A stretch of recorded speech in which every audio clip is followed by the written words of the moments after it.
എന്തിനാണ് മക്കയിലെ ബൗദ്ധവിശ്വാസികൾ ഒരിക്കലും പരലോകത്തെ കൂട്ടാക്കാതിരുന്നത്?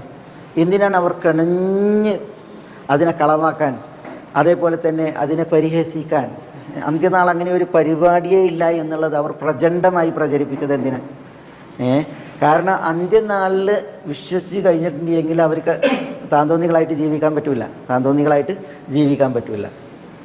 അന്ത്യനാളിലുള്ള വിശ്വാസം അത് ഉള്ളിലേക്ക് ശരിക്കും ഏശിയിട്ടുണ്ടെങ്കിൽ എന്താണ് മനുഷ്യന്മാർ ശരിക്കും തെറ്റുകളിൽ നിന്ന് വിട്ടു നിൽക്കും. അതേപോലെ തന്നെ പിന്നെ തൻ്റെ ഏതൊരവസ്ഥയിലും എന്ത് ചെയ്യും, ആ പരലോക ബോധത്താൽ എന്ത് ചെയ്യും, അയാൾ പിന്നെ സൂക്ഷ്മ ജീവിതം നയിക്കും എന്നുള്ളതാണ്.